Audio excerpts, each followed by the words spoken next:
is all about the king that was sitting courtside. Live from the Anajar and Levine Accident Attorney Studios. The man your man could smell. Theo Dorsey is theoretically speaking. But are you a different animal and the same beast? What does that mean, Kobe Bryant? Streaming live on YouTube, here's Theo Dorsey. What a beautiful Tuesday here at the Evan Cohen Studios in the City Place Studios for ESPN West Palm on Theoretically Speaking. CCAT on the ones and twos. Myself, Theo Dorsey, riding out with you until 6 p.m. And the beautiful thing about last night's Boston Celtics win, as you all know, I love to pile on those Celtics who are kind of just walking their way, cakewalking through the Eastern Conference because nobody's really standing in their path. They get the 109-102 win over the Cavaliers on the road last night, but all anyone can talk about is what signals, what message was LeBron James trying to send, because, of course, the king himself made his grand entrance midway through the first quarter, and he sat down. C-Cat, I wonder if this vernacular, resonates with you. If I tell you I got my feet on the wood, would that click with you at all? My feet are on the wood? Of course. Yeah, you're courtside. Okay, so that's the thing. I was wondering because, again, this is my mother-in-law. She actually said this on a group family call about having your feet on the wood at a basketball game, and nobody understood the reference she was making, but I did. Mm-hmm. I backed her up on that. Feet on the wood, if we're talking basketball, that means you're sitting courtside, but your actual shoes are touching the hardwood. Not too many of those seats. So you should take it with an honor. You should take it with an honor. And if you're LeBron James and you're in any basketball city, but specifically Cleveland, Ohio, of course, they're rolling out the red carpet. And LeBron James was there courtside at the Cavaliers hosting the Celtics for Game 4 last night. The Celtics win 109-102. That's not really the story. Jason Tatum actually quietly had maybe the best game he's had all postseason. 33 points. 11 boards, 5 assists, and it came in a game where Donovan Mitchell was sidelined. So again, nobody cared about the results, but everybody's trying to figure out what did it mean. Why is LeBron James on a Monday evening courtside at a Cavs game, knowing it's going to lead First Take, knowing it's going to lead Get Up, knowing it's going to lead Theoretically Speaking?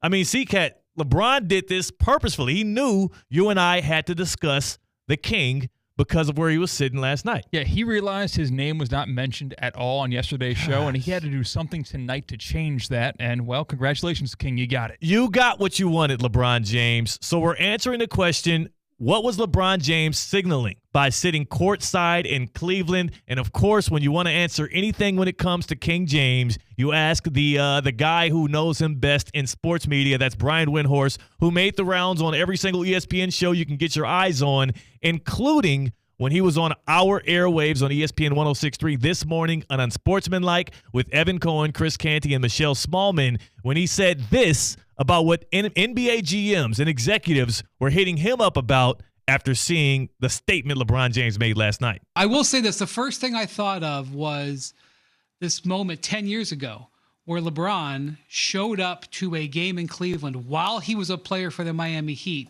to honor Zydrunas Ilgauskas' jersey retirement, his longtime teammate. And he got in a private plane, flew from Chicago over to Cleveland on an off night. Pat Riley was not happy. Mm-hmm. And a few months later, he signed with the Cavs. And when I wrote my book about LeBron coming back to Cleveland and winning the championship, that was the lead chapter because that was sort of the beginning. So I'm thinking about that now 10 years on when LeBron shows up today, and I'm saying, what's he doing? Because he's extremely strategic. And I wish I could tell you I knew exactly what he's doing. I don't pretend to know, but he's got to be up to something. What's come out since then, and we've gotten this verified by Brian Windhorst. I also actually saw Chris Broussard said something over on Fox Sports about it as well. But, Rich Paul, LeBron James, and his wife Savannah James, all from Northeast Ohio. He was out there already for Mother's Day. So if you're LeBron James and you're spending Mother's Day with mom back home and you're kicking it, of course, on Monday, what are you going to be doing? Watching NBA playoffs. He loves basketball. He's a basketball junkie. So LeBron was likely there because I'm sure he preferred his feet on the wood to maybe just kicking in whatever man cave he has. I'm sure he has homes in Northeast Ohio, but nothing is better than having your own personal wine bottle and sitting with your feet on the wood at a game, C-Cat. Like, if you have the option, which one are you picking? Well, you also know when you make this decision to go to this Cavaliers game that you're putting your current boss in a weird spot, don't you? Yeah, and part of the reporting as well, from multiple reports, we heard that LeBron did have his agent, Rich Paul, notify the Los Angeles Lakers. So what I'll say is this. LeBron James is not signaling that he is trying to create leverage to go to the Cleveland Cavaliers. LeBron James, at this stage in his career, he's going to be going into his age 40 season next year, and I just cannot see, realistically, LeBron James wanting to pack his stuff up out of Los Angeles and move back to Cleveland, Ohio to finish out his career. That's not the way you do it. He's already forced Savannah James, who's also from Northeast Ohio, to do that once when they left Miami for Cleveland. And then he brought her to L.A. And C-Cat, I've only been married for 3 months and some change here. I know that you live with your girlfriend. You understand you have to make these decisions cohesively as a unit. I don't think LeBron James is convincing his wife, Savannah James, who knows the lifestyle they have out there in Los Angeles. LeBron James also, he's getting his hands in all of these different entertainment venues and ventures. He's got the podcast with JJ Redick, which has been doing so well. I mean, I'm sure he'll be executive producing some movie we'll find out about in some weeks as well. Like, the dude has a lot of incentive to be in L.A. I mean, what's the selling point you give to your family in Savannah James to move to Cleveland, Ohio to finish out your career? Like, you can visit. You could do like what they did this past Mother's Day weekend and pull up on the family and have some fun when it's warm outside. But you telling me Savannah James is going to leave Los Angeles to go kick it in September in Ohio for the whole year? It ain't happening. Tell you what, you're speaking my language here, Theo, because I asked my girlfriend to do just that, right? Move to the middle of nowhere, Oklahoma for a career that is significantly less important than LeBron James's, I would say.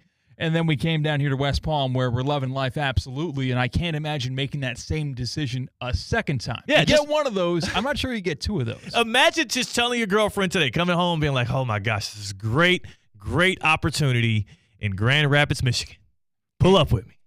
Yeah. Like, I can't see it happening. I can't see it happening. Also, LeBron James's priorities at this stage in his career are obviously more pointed and shifted towards family and how you leave your legacy in the NBA. He's no longer realistically chasing the 6 rings that Michael Jordan has right now. If you're LeBron James, now you're checking off boxes that are personal to you, which takes me to my next point in Bronny James. Bronny James, who simultaneously, while we see LeBron James courtside as the Boston Celtics get this meaningless win over the Cavs to go up 3-1, Bronny James is out there showing out in the NBA draft combine. Well, we've been hearing a lot of noise about whether or not LeBron James has it prioritized on his list to play with his son in the NBA on the same team coming up in this next season. He showed us his cards beforehand, right? Like a couple years ago, he made it public he wants to play basketball with LeBron James Jr. They have since walked it back, and I'm starting to figure out why LeBron James and his agent Rich Paul have been so profuse in their way of walking back whether or not he wants to be with Bronny James. We all know LeBron James is the king of basketball. He's also the king of creating leverage. And the last thing he wants to do is to have a signal out there to NBA teams that if you draft Bronny James, you get LeBron James. Here's actually Stephen A. Smith on the Stephen A. Smith Show earlier talking specifically about that angle for other NBA teams.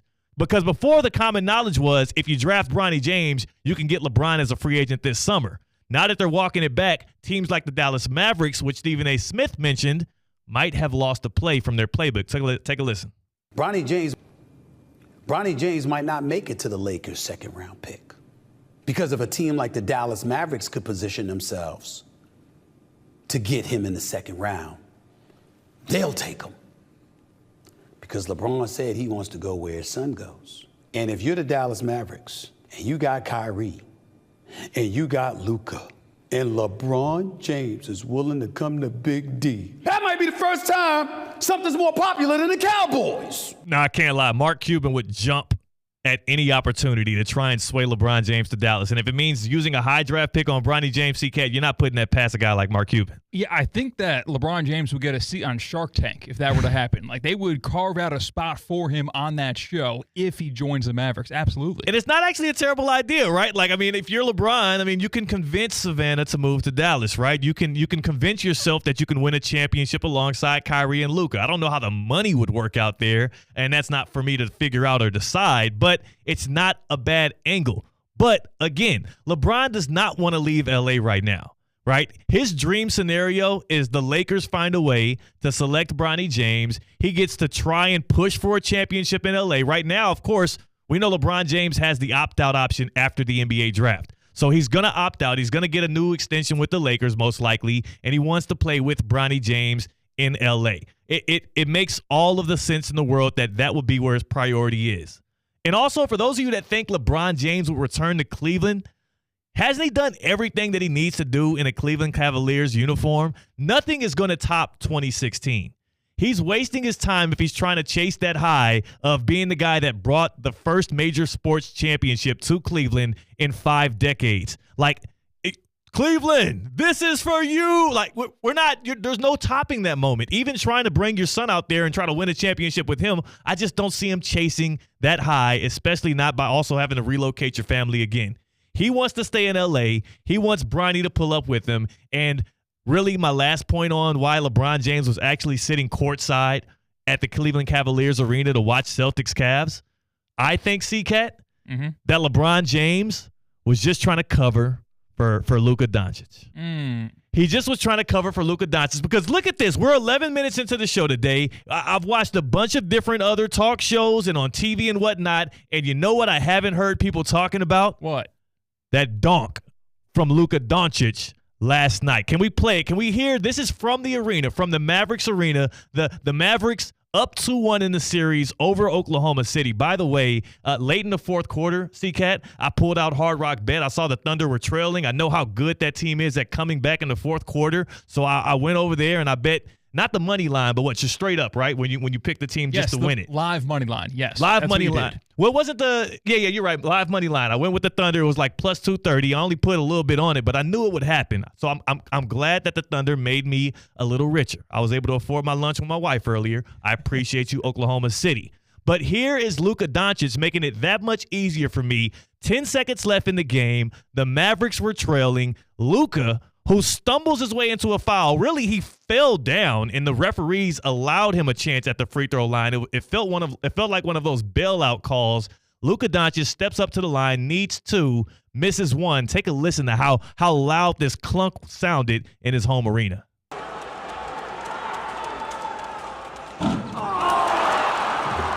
That's an exasperated crowd, like just straight up, just floored.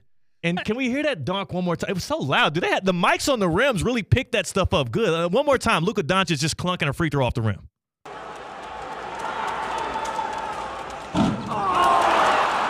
It's not like it was in like a church ball league. Like, that guy was in the arena. Like, he was not in the front row.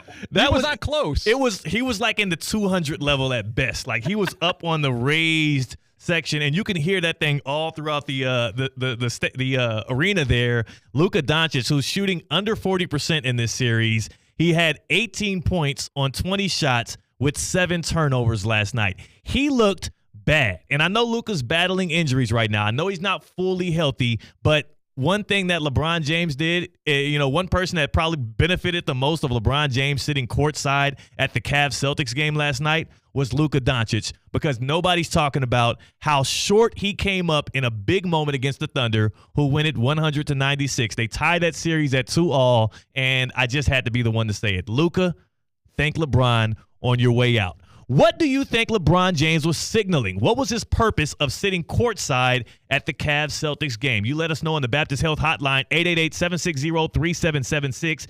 888-760-3776. That's the number to the Baptist Health Hotline. Also, I asked on Twitter, where would you like to see LeBron James go? We put out a little theoretically speaking poll. Where would you like to see LeBron James next? Either the Cleveland Cavaliers, where he was sitting courtside last night, the Los Angeles Lakers. Either you don't care And then the other answer would be somewhere with Bronny James. I'll tell you right now, C-Cat, I'd love to see him play with his son.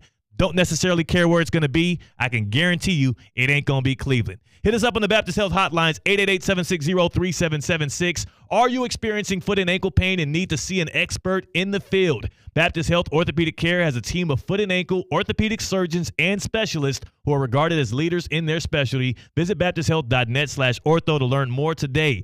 Baptist Health Orthopedic Care combines its resources of experienced physicians and leading-edge treatments and technology to provide advanced orthopedic, foot and ankle, joint replacement, spine, and sports medicine care. Visit baptisthealth.net/ortho for more information today. Baptist Health Orthopedic Care has offices conveniently located in Palm Beach County through the Florida Keys. Learn more by visiting baptisthealth.net/ortho. I say there's no way LeBron James takes his career back to Cleveland. He has nothing more to gain from that. And also, there's no way they're raising another banner out there at, I know it's not called the Q anymore. I think, what is it, Rocket Mortgage Arena? Nope. American Airlines? No Is that somewhere else? No I don't clue. know. I mean, it's in Cleveland, Ohio. It's a big stadium. You know what I'm talking about. No way LeBron James does this. It almost makes me a little infuriated that people would even think that would happen. And speaking of being a little bit mad, C-Cat, you had yourself a bit of a run-in. You don't seem to strike me as a guy that gets into standoffs or gets into real feuds with people. You're easygoing. You're a fun guy. You're cool. Yeah, I'm non-confrontational, but in the last couple of years, that patience has really kind of run thin, and I'm letting it out on other people that are strangers. You let it out on a stranger. You got into a face-off, a standoff, if you will, and you did it in a spot where you really didn't have much leverage. I'm surprised at what you did because I would have never even tested the waters on that. We'll address C-Cat's drive-through standoff story. Plus, I mean, somebody's got to be the one to do it. I want to address what's happening with Reggie Miller in broadcasting right now and him trying to also poke the bear that is LeBron James. Somebody's got to talk about it. We're going to do that here on Theoretically Speaking. So stick around. We got the Get Around next, and C-Cat tells us how he, in a drive-through, was it the chef? It was the person that was had the headset on. I don't know what the Headset person. He and the headset person at a drive-through Almost came to blows. This dude here, you never know a guy until they tell you about themselves. That's C-Cat. I'm Theo Dorsey. We're Theoretically Speaking on ESPN 106.3. Live from the